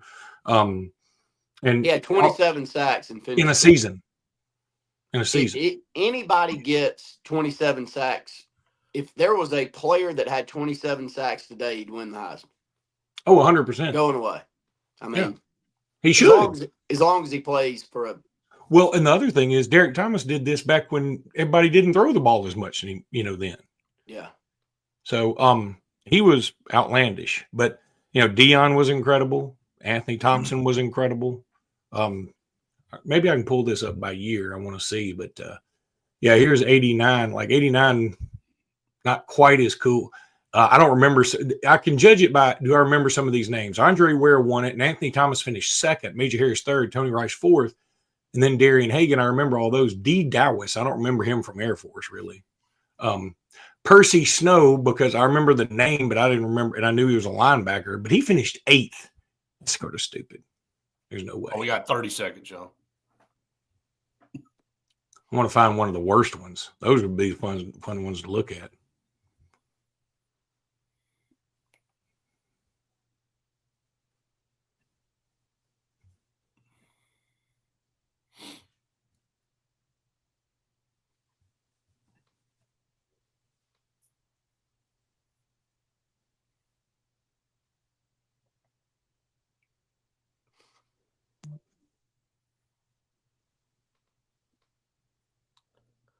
Welcome back, everyone, to the Sports Blitz Saturday Sports Countdown. Hour number 2 underway here this morning. We appreciate all of you tuning in, wherever it is on TV or whether it be on social media, YouTube, Facebook. You can comment away there if you're watching us through the stream on YouTube and Facebook. We appreciate all the comments. Jump in wherever you'd like. We move over, kind of just shifted into talking about this Heisman Trophy ceremony tonight. It's kind of non-dramatic. It's not like you've had some years where you go, man, it could be either one of these guys or any combination of these three. I think it's a foregone conclusion that Fernando Mendoza will win the Heisman, and we're kind of just reminiscing about some of the better years where you've had 5, 6, 7 guys that probably could win a Heisman all together. And then some years you're like, well, I guess we just got to give one this year. So, and again, not a slide on the players this year, but I think it's just one of those years where you go, well, we've got to give one this year, and it's going to go to the team that's got the quarterback that's led them to a 13-0 season to this point. I'm just flipping through some of these Heisman. It's funny. You look at, say, 2003. Jason White won the Heisman. I remember this. Yeah. I remember going, God, these are the guys he beat out. Larry Fitzgerald, who's in the Hall of Fame in the NFL and college, I think. Eli Manning, who's certainly in both. He beat Chris Perry. I barely remember him from running back at Michigan, but he beat Darren Sproles, who was in the NFL for God knows how long. Matt Leinart. He beat Phillip Rivers, who's just now back in the NFL. Yeah, and he beat Ben Roethlisberger. So Jason White beat out Eli Manning, Matt Leinart, Phillip Rivers, and Ben Roethlisberger. And if you tried to explain that to somebody now, they'd be, what are you talking about? That'd be the dumbest thing anybody's ever done. Hey, I remember Jason White at Oklahoma thinking, and I know he had a lot of success, but just thinking, man, this guy won the Heisman. Like, I do remember that one. It's just wild. That's one that you bring. Like the Mark Ingram year, Luke, what was that Toby Gerhart? Toby Gerhart, yeah. I mean. Well, and the other thing, what's his name? Rick, the coach at UCLA. Neuheisel. So Rick Neuheisel still goes on he loves to talk about how he thought Christian McCaffrey should have beaten Derrick Henry. And I said, well, I guess that's one way to look at it. Another way to look at it is Derrick Henry was running all over everybody in the best conference in the country and took his team to a national championship. I mean, I guess if you want to give it to the guy that Stanford had nobody else, so they just handed it to Gordy Lock bombed him. Just, here you go. We ain't got nothing else, and we ain't beating anybody, so you might as well take it. I guess that's another way to look at it. But I don't see Rick Neuheisel as a very West Coast guy, and it doesn't mean Christian McCaffrey's not good. But when you run for as many yards as Derrick Henry did that year, you're going, and in the SEC, you're going to win the Heisman. I'm sorry, I don't even know a team that Christian McCaffrey played. I mean, he was good. He was really good, and he's good in the NFL. But I mean, I didn't see how it was even that close, but it was a close vote. Question here from Jim Hardy. Randy, does Deuce Knight end his career up for the Heisman? The question is, if he does, where is it? That's the better question. No, the question is, how can you possibly ask that question right now? He destroyed Mercer, and it was fantastic. But let's see him play anybody else. Well, I think maybe the question is when he gets his opportunity to be a starter wherever that is, will he have a career that's warranted of a Heisman? I think maybe that's the better way to say that. I think, potential is potential until it's put out somewhere on the field. Talent is talent until it's displayed. We obviously still think there is a crap ton of talent in Deuce Knight. Deuce Knight hasn't had his turn yet, rightfully or wrongfully. Okay. and so when you look at it from that standpoint, if he gets a shot at Auburn next year, or if he decides to get in the portal and go somewhere else, and I don't think he's going to be a guy, even if he gets in the portal, that he's going to be handed some job to start. I mean, that's kind of what we talked about on the podcast this week. I know Faith and I said that, and had several people come in on the chat and go, okay, well, if he gets in the portal, where's he go? And I know there's a lot of people that would want him, but he has no body of work. So he's going to have to go earn it there too. Not saying he can't earn it, not saying he can't go to Ole Miss if Lane Kiffin raids everybody over there and takes all the quarterbacks from Ole Miss, and he has a chance to go over with Pete Golden and start and go back home. But I don't know. I mean, well, Justin comes in and kind of chimes in on the same topic and said, and if anyone knows about potential with quarterbacks and it not working out, it's Auburn. Amen, Justin. I mean, we have bought in to a lot of storylines that haven't played their way out. And unfortunately, still the poster child for Auburn is the success that Bo Nix has had post-Auburn. Nothing screams Auburn football in this day and age more than Bo Nix going to Oregon and finishing runner-up for the Heisman and then playing for the best quarterback and the best team in the NFL right now. Buddy, I mean, it can get painful being an Auburn fan sometimes, and none will get worse than that. So good questions. Y'all throw them in, comment away out there. We're talking about Alabama, Mississippi in that first hour, but moving over. And Brett, maybe a quick segue before we go into this next break. This Sherrone Moore story it just keeps giving, doesn't it? But before we do, and because we can spend a long time on that, that's fun stuff for us. I mean, not for him, but he's just an idiot. So. Jim Hardy asking the question, and I love Jim Hardy, but what it does is take something that is okay. The better question is, do you think Deuce Knight will start somewhere next year? That is a reasonable question. Saying he's going to win the Heisman when we've seen him at Mercer. And by the way, he didn't beat out Ashton Daniels. Well, even after Mercer, they didn't play him. So I think I don't think he's saying he will win it. I think he's saying could we be talking about? Of course we could, but we could do that for 4 years. Like, well, I mean, and I mean, you could say that about anybody. I just went through that. I said potential is what it is until you see something out of it. Well, look at it this way. I talked about this on Locked on Bama this week because when they came out with the all SEC teams, that and they have the coaches have 1 through 3, which is dumb, and the AP has 1 and 2. And I said, if you had told me at the beginning of the season that neither Ryan Williams nor Cam Coleman nor Jeremy Bernard nor Eric Singleton will be on one of those teams, I would have said you're out of your dead gum mind. 100%. So, and now looking back, even knowing what we know about those 4 guys, to suggest at the beginning of the season, and they had established themselves already as really good players, to suggest they were in the Heisman makes you look dumb in hindsight. So I'm saying, how can you possibly take a guy that's only played against Mercer and look great? He looked fantastic.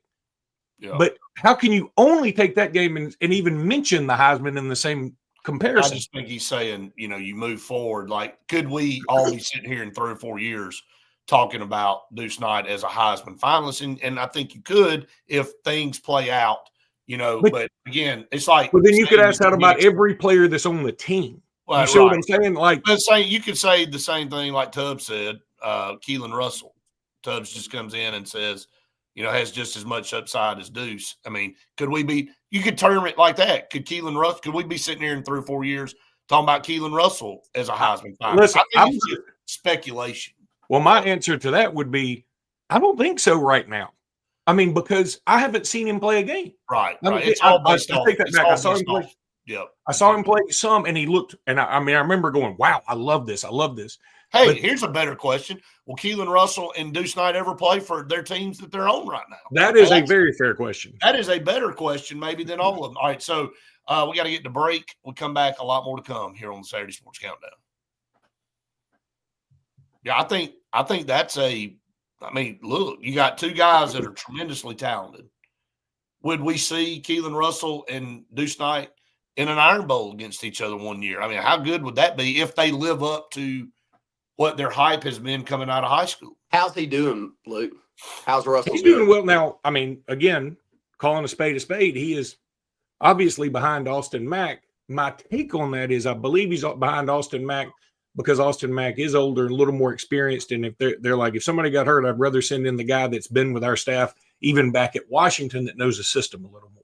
That's my take on it. I believe Keelan Russell is better than Austin Mack. I cannot prove that.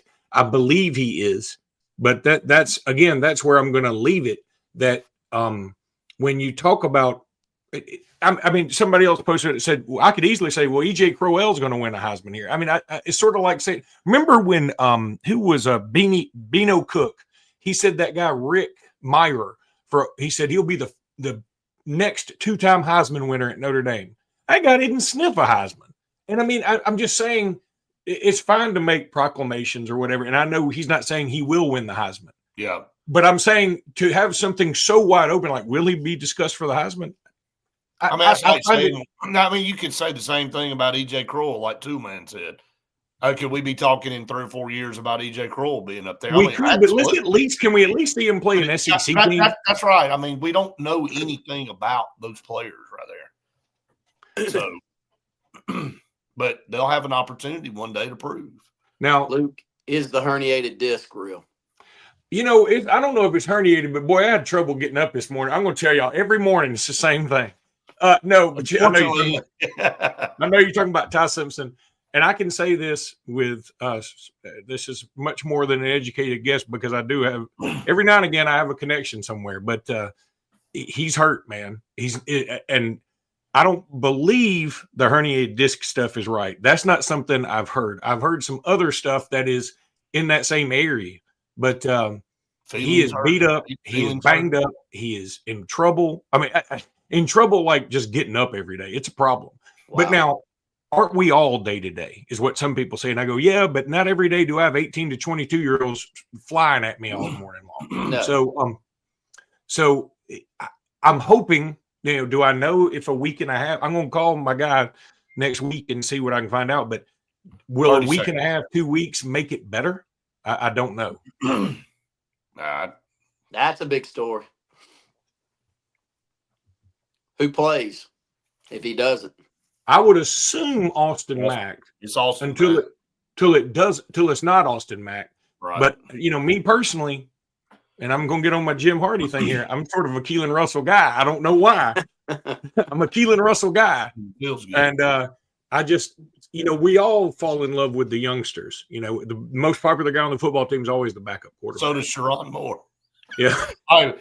Welcome back, everyone, to the Sports Blitz Saturday Sports Countdown presented by JR Sports Bar and Grill and Sunshine Heating and Air. 45 minutes left in the show today. Continue to get your comments in. Ty wanted to see, what do y'all think about Bama Arizona basketball tonight? It's monstrous. It's a fantastic game. And it's somehow, some way, I could not believe this when it came out yesterday. ESPN has Alabama as like a 36% chance to win on their GameCast thing. And I said, that probably sounds about right. Arizona's awesome. And then the line came out, apparently Alabama's 1.5. And I wanted to run straight to my sports book and say, here's all my money. You this way I can be happy either way. I'll be sad. I'll either be happy and you'll broke, get over a sad and rich. Yeah, you'll get over a December basketball result that don't really mean anything. I mean, I hate to say it that way. Yeah, go put the money on that. You'll be a lot the happier. The happiness will go with the money. Well, see, I could win both ways that way. That's why the same reason I've always bet on Auburn when they're an underdog, because I'm happy either way. And if Auburn's going to win, I at least should get paid for that. The way I look at it, for my pain and suffering. But for Alabama basketball, Alabama could win by 1, and I still win my bet with Arizona plus 1.5. That's the way I look at it. I could be happy both ways. There's an outside chance. Luke, give your thoughts on Alabama right now, basketball wise. I've watched a little, but and talk about post play, because last year I think that was part of the issue, or at least that was what we pointed to as being. And I think that's Auburn's issue, by the way. I'll go ahead and segue with that. I think that's Auburn's issue, and it's going to be how this thing plays out this year. Yeah, it's always fun to have, shoot 3-pointers and be good at them and run fast. But in the end, you do need somebody that can do something in the post. And right now, Alabama hasn't had it, or they've had it and it's been hurt. I think this will be the healthiest Alabama's been all year. Latrell Wrightsell played Sunday and was 2 of 14 from beyond the arc. That won't happen very often. He's one of the best shooters in the country. He's just a shooter. He just was knocking some rust off. And I think they kind of told him, hey, yeah, you don't have it today, but keep shooting because you need to get in the flow. Then Aiden Holloway, I think he'll be back. I'm not 100% on that, but I think Alabama will certainly need him back. He's become a real key contributor. Keaton Bristow should be back. This is a guy that I really like. He's a hustler.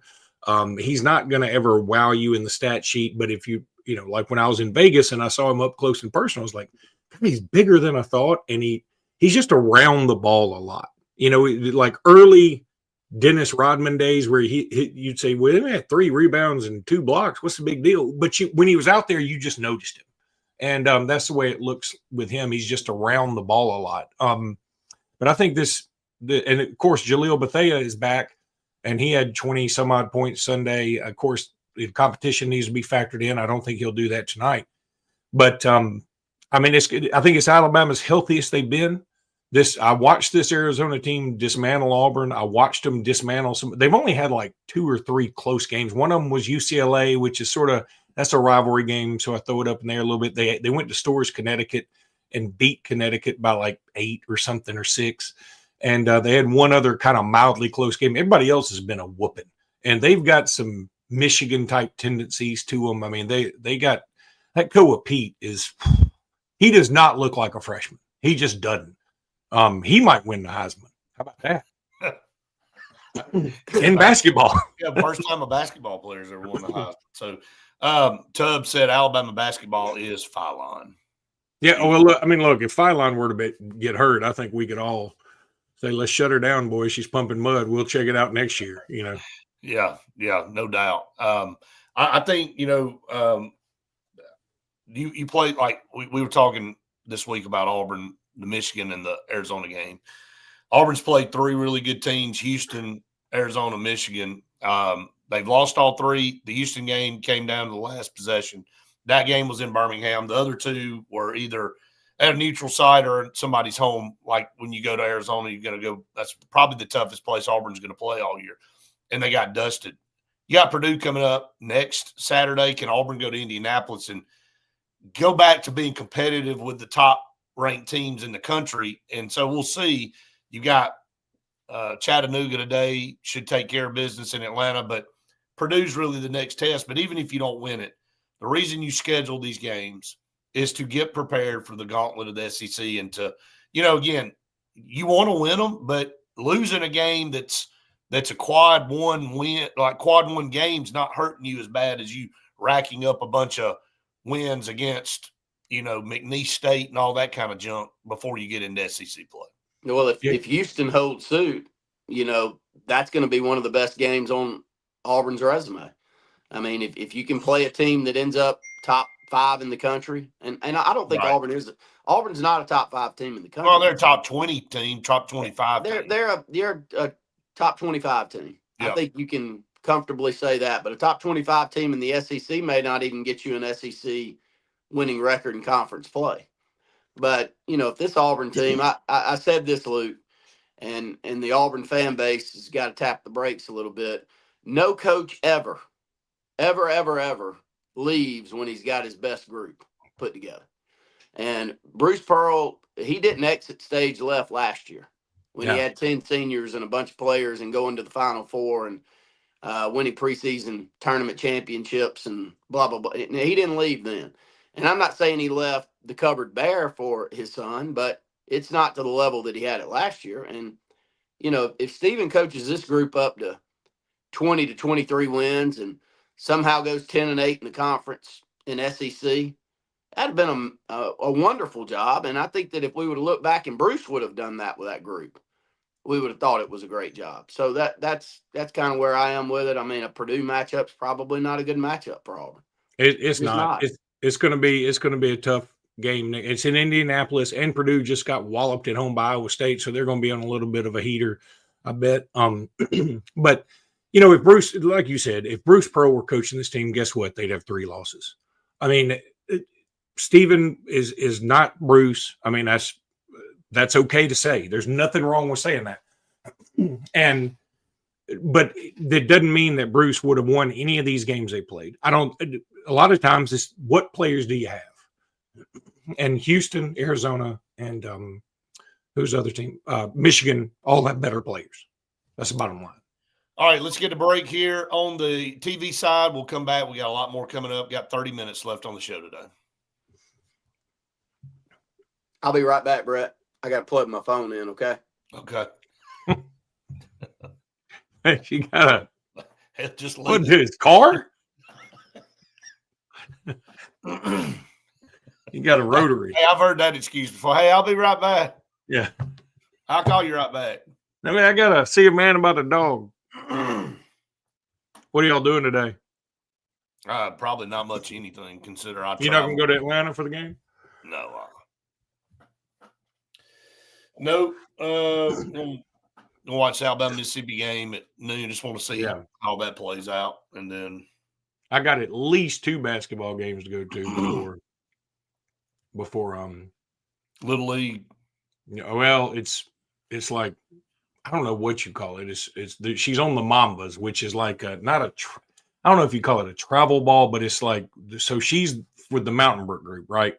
They have a team. Then Trustful's got a team, and then Homewood's got a team. Vestavia's got a team. Now for the boys, I think each one of them has several teams, but for the girls, you only have a couple. But they've already won their first 2. And if they win today early, they play again Saturday night. I feel quite certain because I think they're playing a team they played before and they've blown them out. So so she'll get to play that at 6:30, and then I'll be over at 7:30, and then I'll scoot over to take her to the Arizona game, I hope, and then be home sometime around 3 or 4 this morning. I bet. I don't know. 8:30 tip off. I mean, I asked him. I said, "Why?" Good God, man! I said, "Why would you? Why?" And he said, "That's we're sort of all." Slave to ESPN. That's when ESPN wanted it because they have Indiana, Kentucky leading into it. And it makes some sense because, okay, you got Arizona involved. So you do want the West Coast factor. And so like, that's prime time for West Coast. I was like, yeah, but like the vast majority of people coming here at 8:30 or one of 2 things. They're getting ready for bed or they've already gone out. And like, 8:30 is probably the worst time. I was like, do it at 3 in the afternoon. Be awesome. He said we tried to. So yeah, it's not fun. 30 seconds. I remember when we used to have those football games at 8:15. I hated them so much. I know it. I mean, that's also a lot worse because the game's longer and then traffic getting out. It will be, Tubbs. Yep, it will be. It's also on Alabama Public Television, right? Yeah, APT, and it's also on our app. So all over the place. Will it be the same? It's the same broadcasters for both? Yep. Okay. Mm-hmm. Who's broadcasting it? I don't know. Welcome back, everyone, to the Sports Blitz Saturday Sports Countdown presented by JR Sports Bar and Grill and Sunshine Heating and Air. All right, a couple more segments left in the show today. Let's flip over. Obviously, the Sherrone Moore stuff has kind of rocked college football. It's kind of rocked everything and how this has all gone down. I don't know that anybody – did anybody have a smidget of a clue that this might be coming out with – Well, it's funny. It is funny that, okay, not me, but I'm saying now, again, in insiders in Michigan, I think some of them knew some stuff. I think the AD obviously was in on covering up. Well, there's no doubt.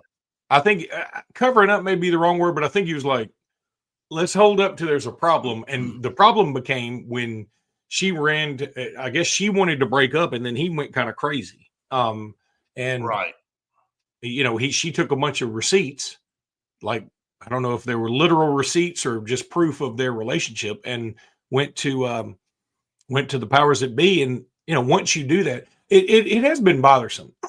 So yesterday, I listen to a variety of channels on XM because I'm driving an hour each way every day at least. So I'm always in the car for at least 2 hours, right? And I listen to some sports talk about Sherrone Moore, and then I listen to there's more of a what they call urban view, which is more of a different slant on everything, very much more liberal.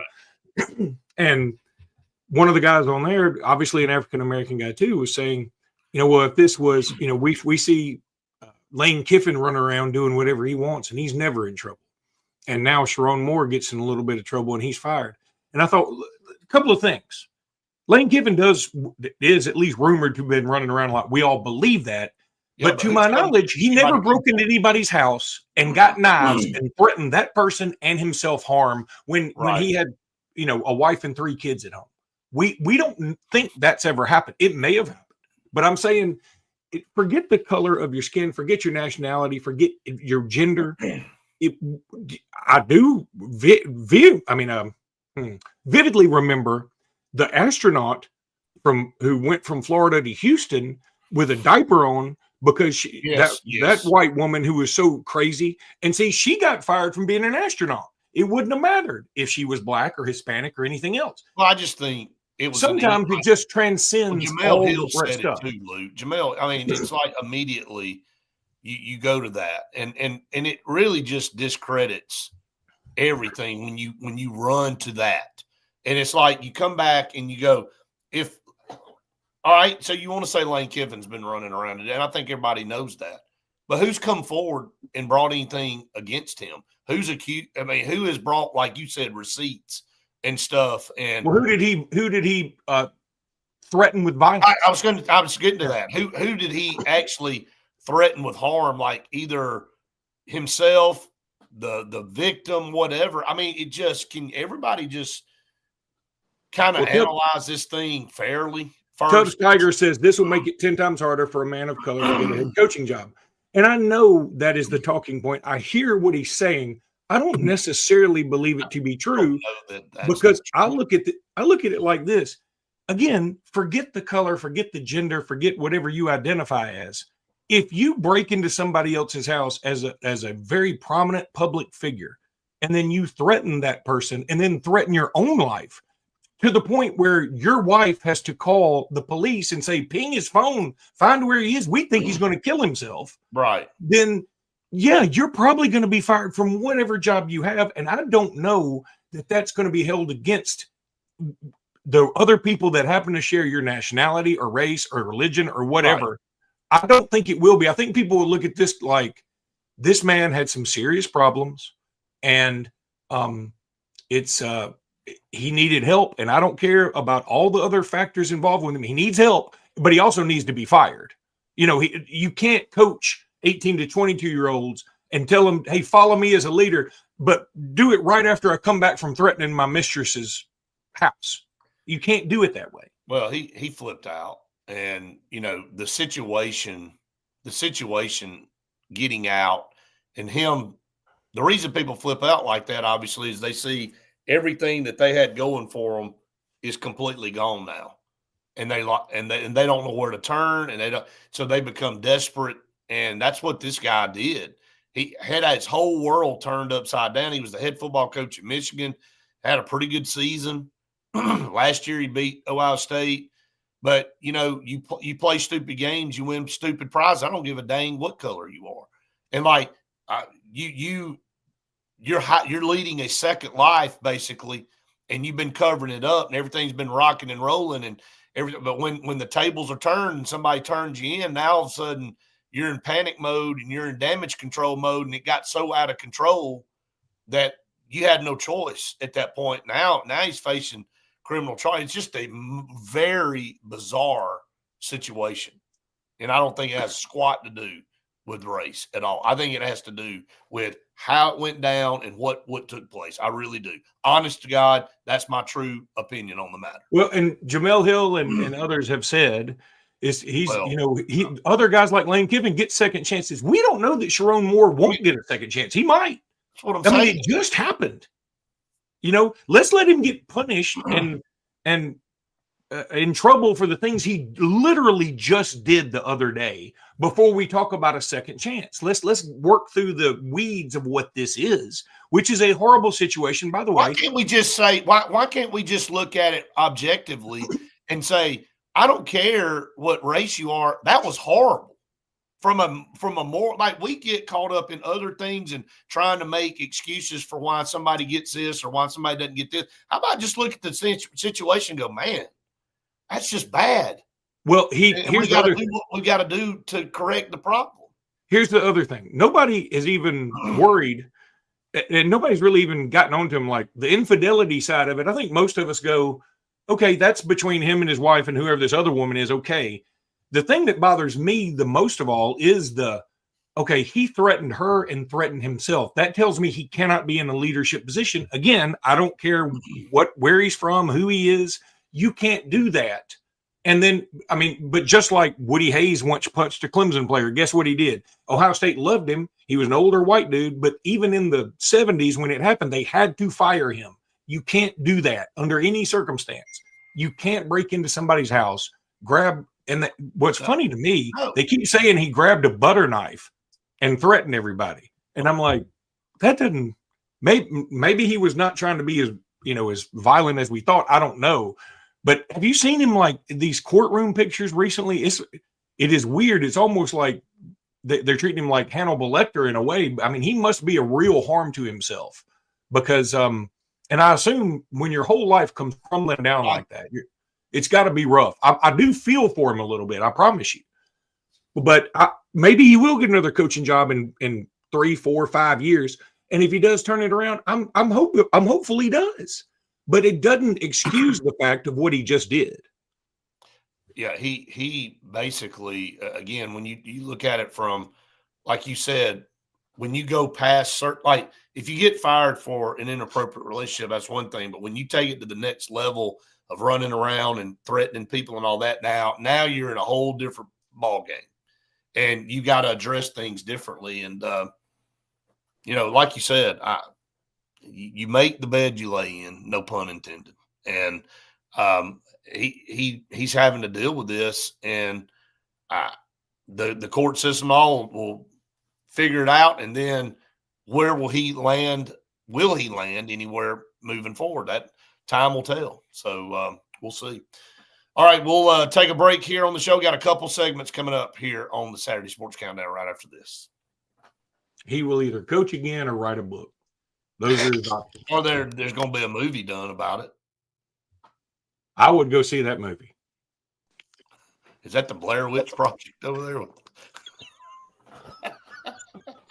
That's so.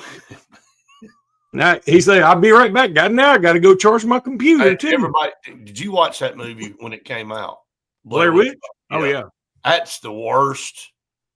Just all this stuff and the cameras moving on. I mean, it's a great premise, and it did scare the bejesus out of me to a degree. But like looking back now, because I think they actually did that on a BlackBerry or whatever they did it on, and there were some. Well, what's horrible is they tried a bunch of Blair Witches after that, and none of them could capture that essence because, I mean, it's sort of like having Caddyshack and Caddyshack 2. You ain't gonna have when Caddyshack 2 came out. It's the worst movie I've ever seen, and Caddyshack's the best movie that's ever been. Has there ever been anybody better than Rodney Dangerfield?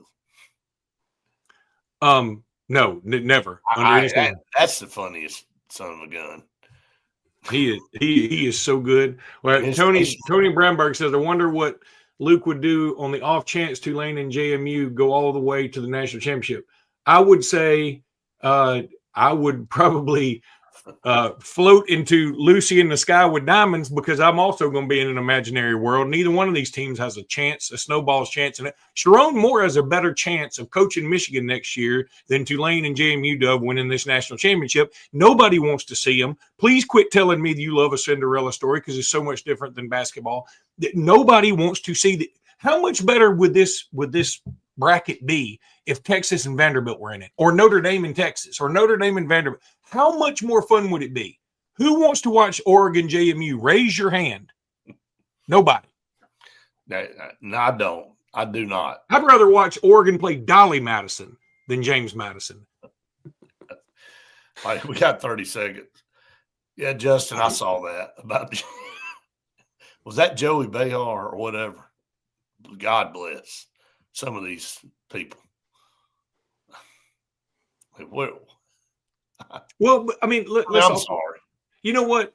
Jamel Hill and Joey Behar and Tim Brando are all of the same ilk. They say things to a certain group of people to piss them off so they will respond. Tim Brando only talks about SEC people because he's like, it y'all got worked. It privilege. worked. It worked, Luke.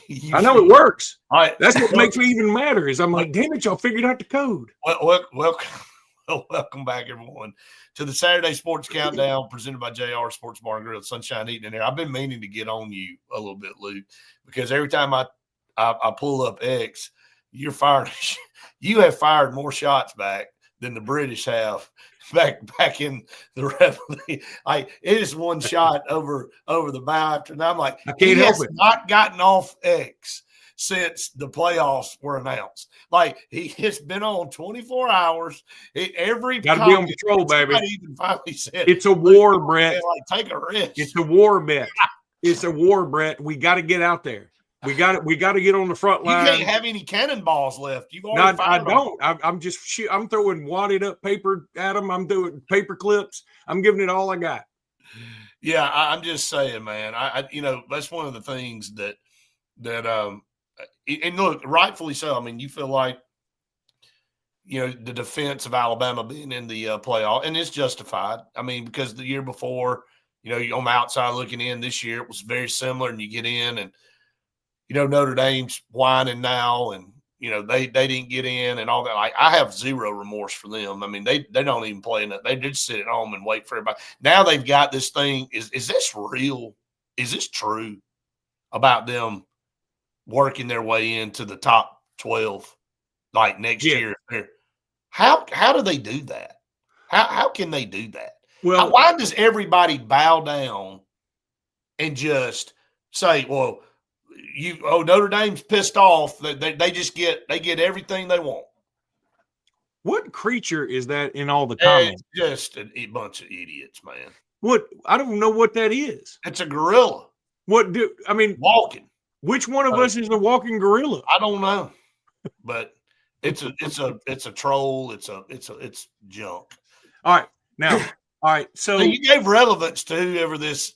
Well, that's what see. These people they keep prodding me with these cattle prods, and I keep firing back. I can't. It's a war. It is so easy to get Luke and fire back. Like, you just say, now wait a minute. Hold up a second. Like, hold on. You get in a text thread. You ain't exactly real good at keeping your emotions to you. I mean, you can forget getting the final say though. Like, I finally get exhausted. Like, I'm like, watch this. I'm gonna hit this, and then Luke will come back, and he's like, I'm like, I'm just gonna let him go. Hey, listen, Luke, I'm looking at the man in the mirror. For those of us that haven't seen who have they been with and what have they been about? Tim Brando being one. Well, okay. Well, first of all, let me address what Brett said first. So, yes, it looks like Notre Dame is, if they're in the top 12, they're in, which is dumb. Which is trash. Trash. Here's what I'd say. I would, if I were Greg Sankey, I'd say, I know Auburn just scheduled a Notre Dame rivalry or a home and home. Alabama's got one. I know Arkansas, I think, had one. A&M's had one. From now on, no SEC school schedule them. That's what I'd say. No, none of y'all. And that way, it's going to make it harder for them to be in the top 12. So if you want to play that game, we can do that too. But secondly, like Tim Brando has always railed, like why should teams like Notre Dame, Alabama, Ohio State, why should they have playoff privilege? And I'm like, well, Tim, because nobody wants to see James Madison. You do, and that's wonderful. And go check them out whenever you want to see them. But everybody else, I mean, this thing would be a ton better with Texas and Notre Dame in it. You can't deny that. If the opening game were Notre Dame, Oregon, it would do crazy numbers. Instead, it's JMU, Oregon going up against an NFL game. I mean, it's ludicrous that you talk about bending over. We're bending over for the G5s. I don't know why. I just don't know why. To me, again, and there's arguments for both sides, but what is the argument for the side? They take away 2 spots for teams that played a much tougher gauntlet than they did. And it's just out of pure, I guess, just, hey, we're just going to include it's make-a-wish. I mean, it is. And it to me, it waters it down. Let me ask this. So, and everybody goes, well, I want it like the basketball. Well, first of all, you have 68 teams in basketball. Secondly, so you can throw some teams a bone and go, okay, we got to sort of fill this out. And basketball, you can play a game, have a day of rest, and play another game. You can actually play a game, play a game, play a game, play a game, as we see in tournaments all the time for the conference. But in football, you can't do that. It's not the same thing. And I understand some people love that whole idea of the Cinderella in basketball. You're not going to ever recreate that in football. No matter what you do, it's impossible. So let's not do it. Let's do it the way it should be done and make it so that we actually have a real live thing that everybody can get behind. Nobody can tell me out there they want to see Tulane Ole Miss again. We've already seen it. Ole Miss buried them. It wasn't fun then. Nobody watched it then, and nobody's going to watch it this time. It's the college football world will watch it just because it's a playoff game, but how long will they? I wondered, Brett. I did how wonder. Long will they stay tuned in is the question. I wondered. I was like, man, this is so weird. They got Alabama, Oklahoma on Friday. I kind of get it to lead into. I said, but man, that's a good game. And then you got A&M playing Miami at 11 o'clock. That's a great game. Why are they doing that? Then it dawned on me. You got an NFL game in the afternoon and an NFL game at night. So no college wants to go up against it. They're like, we might as well throw these two hunk of junks at them because nobody's going to watch whatever we put up. And that's why they did that. That's exactly why they did it. I mean, so again, it's not that anybody's out there feeling sorry for anybody, but there are. I mean, who would have not loved to have seen Vanderbilt get in this thing? I mean, I'm serious.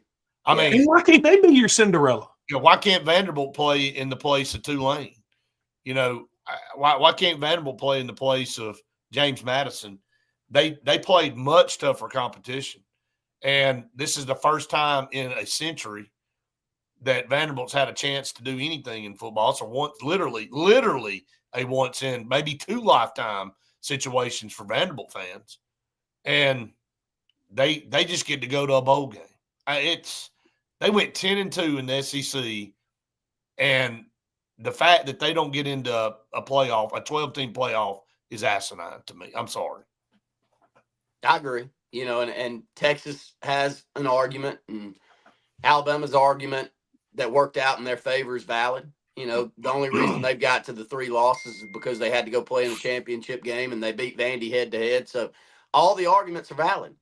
But at the end of the day, I mean, it was hypocritical. Look, I know it was different, Randy and Luke. I know it was kind of a back and forth about the 17 team for Auburn. But it's hypocritical when you make a championship game and get penalized. But hang on. There is a difference. There's a huge difference. I'm not trying to get into – I'm not going down that rabbit hole. I'm just saying, overall, you shouldn't be penalized going to a championship game. If you got the Notre Dames of the world out here whining, saying, if I just finish in the top 12, I get in. That's bull crap. I'm defending Alabama here too, right? I'm with you on that.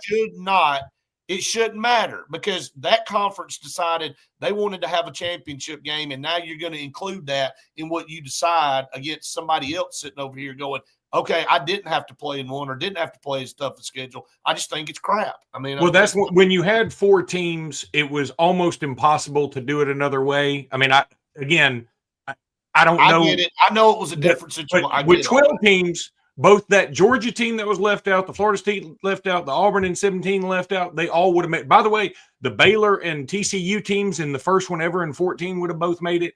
But I go back to, it sounds like I'm for expansion now, but see, here's the problem.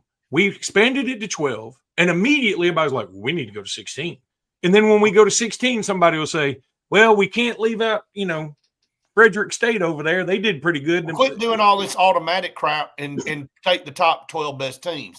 That's where you fix all. Let's get the break. We got to come back. We got one final segment. We'll keep this going. Stay tuned. One final segment right after this.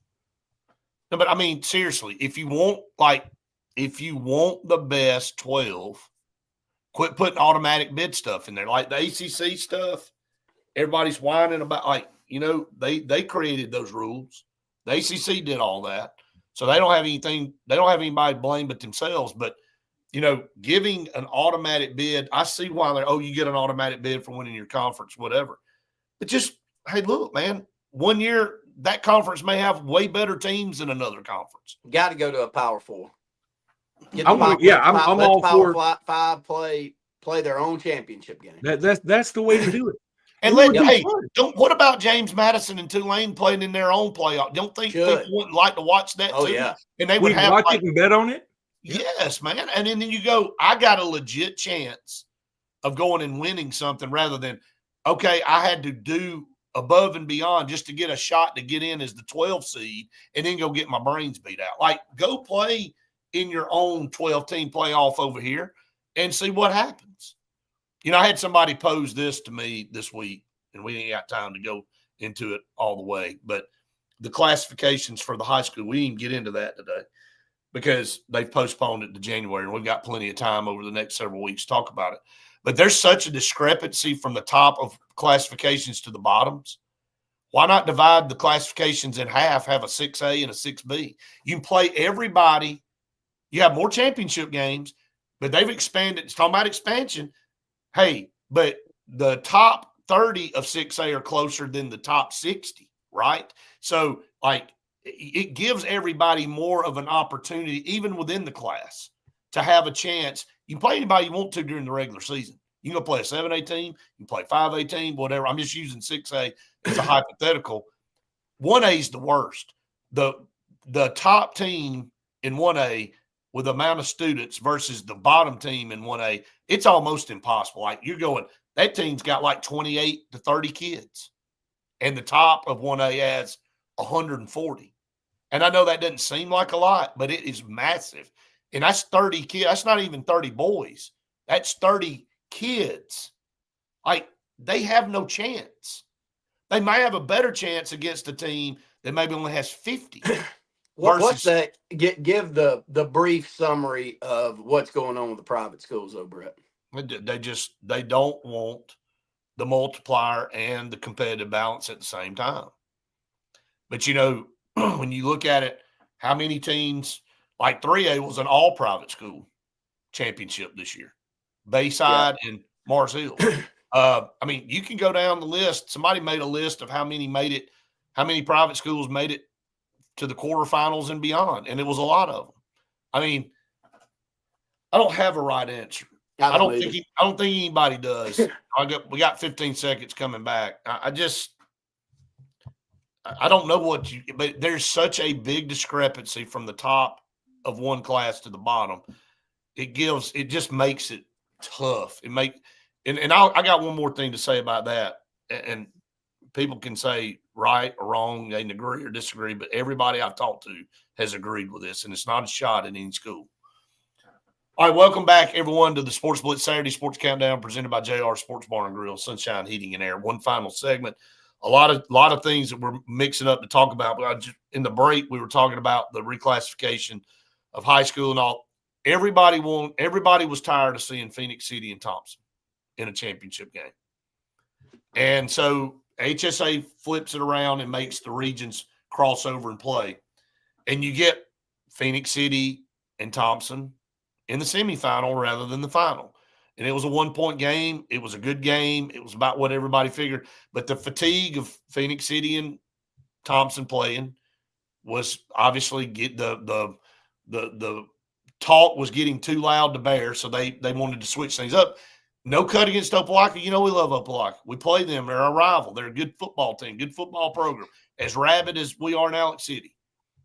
But they get in this championship game, and it was clear as a bell, the discrepancy in the competition. And some people go, well, Clay Chalkville's beaten Thompson 3 years in a row. Clay Chalkville is maybe the best program in the state.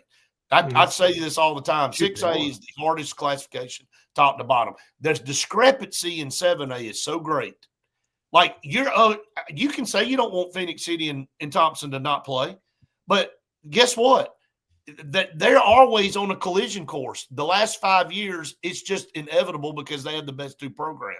You're trying to make it to where they have to go through some separate avenue to not meet up with each other. They're going to end up meeting each other at some point. How long has Thompson been a school, Brett? Do you know? How long has Thompson been a school? Yeah. Man, I don't know, man. That's okay. Before, say, I don't know, 15, 20 years ago. Right. Thompson wasn't much worth nothing either. They won. I can give you. I know a little more on that. They won one state championship in 1982.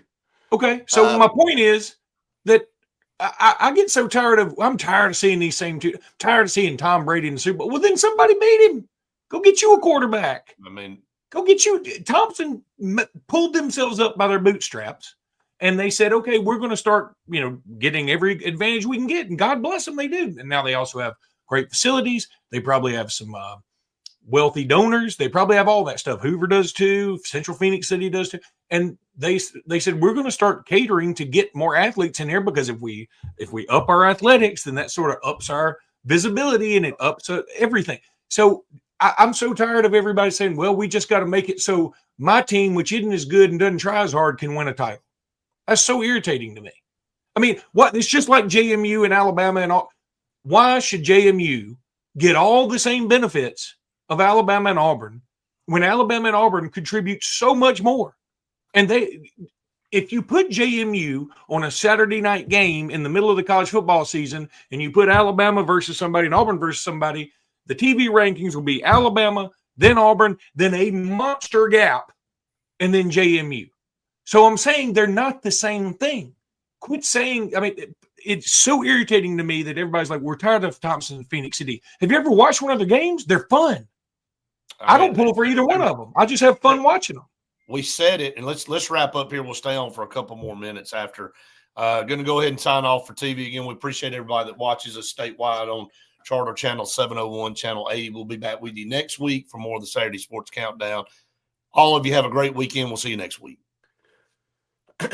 But right, I think talking about this, they've earned the right in 7A that's only got 32 teams, by the way.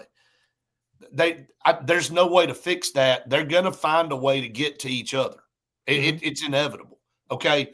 But there's only 32 teams in 7A. For 6A through 1A, it's different, because when you look at it from a percentage, and I've talked to a lot of people this week that have been in the works of all this stuff and trying all different types of scenarios, there are teams that come in to the season in that classification. If you're at the bottom, if you're at the bottom of any of these classifications, your chances of making it, you have to hit lightning in a bottle. You have to have everything kind of line up. You have to have a star-studded roster that particular year, and things have to have aligned for you to just even compete with some of the ones at the top. Now, I know everybody at the top of the classification isn't dominant, but most of the time you look at the classification and your champions come from the upper end of those. It's just the way it is, man. And it's a numbers game. If you got 170 kids to pick from, and I've got 40 kids to pick from, I hear you. I might actually one year have 2 or 3 that are better than anybody you got. But most of the time in a numbers game, it's like fishing. I know y'all don't care about fishing, but the reason Live Scope and all has gotten so popular, because I can go beat the banks and hope for 5 bites. But somebody else is out there live scoping and they're catching 70, 80 fish. They're going through a lot more fish to have a chance to upgrade their catch. I'm hoping I get 5 bites. The 5 bite one might win the tournament. But more times than not now, the live scope guys out there going through 70, 80 fish are going to beat my butt, because they're getting way more bites and they're going through way more opportunities. It's just a numbers game.